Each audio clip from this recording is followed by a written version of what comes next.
Hello. Oh, here comes the FedEx truck. Now I feel stupid. So I'm just wanted to do an update on my procedures that I had this morning. They did my hysteroscopy and saline ultrasound, and let's see. First they did a pelvic ultrasound, and that honestly was probably the most painful because they have to jam it in there so hard because my right ovary, my only ovary, is up quite high. It's just the way that my body's made. It's nothing wrong. So I thought they did the ultrasound, and she said, okay, I'll come back and I'll, it wasn't the doctor, it was a tech. And she said, I'll come back and, I'll give these to the doctor, and then she'll come in shortly and do your procedures, blah, blah, blah. Okay. So she leaves the screen on, and on the screen it says RO, which is right ovary, and has the pictures, and I'm looking at it. And then I see it says 10.0 centimeters. I'm like, oh. So here I am sitting there waiting for this doctor, and it took forever. And I'm thinking that my cyst has grown to 10.0 centimeters. And I'm like, oh my God.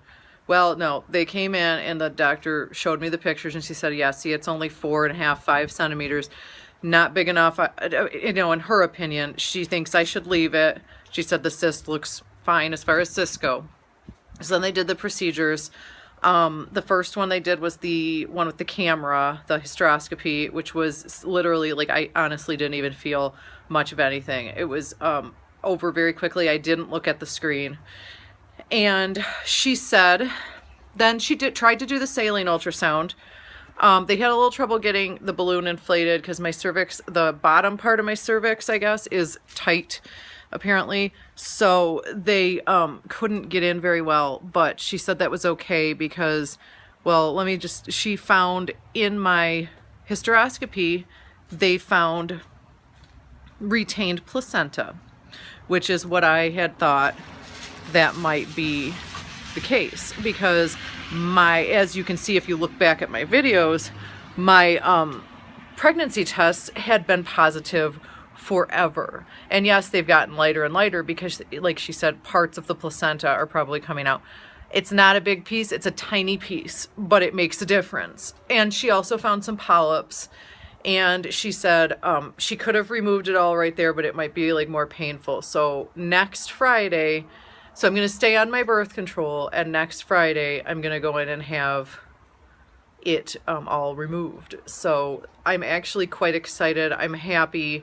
I think that little piece of retained placenta has been causing me some problems with bleeding, and pregnancy tests and my ovulation tests have been darker than they should be, and everything. So I'm happy. I'm glad I had it done. I'm glad it's over. But honestly, didn't hurt. And she said they're going to flush my tubes out and, scrape all the stuff off my uterus. So everything's going to be cleaned out next Friday. And then I can go off the birth control, which is fine. So I just want it done. I want it over, and I want to start trying to get pregnant again. Now this weekend, I'm going on Saturday, 2 days from now, for my pre-op stuff. Like, so they tell you about the procedure and probably the risks, and then they do some blood work. So I am happy. They found the placenta. It's a small piece, but like I said, a small piece can really mess you up. So that may be causing a lot of my symptoms too, but I'm not sure. I guess we'll see what happens when that's out. But I do think that this will help us, and it has helped me, already a little bit. So I just wanted to make that update about what happened today and let everyone know how it went. And I'll probably make another update after Saturday.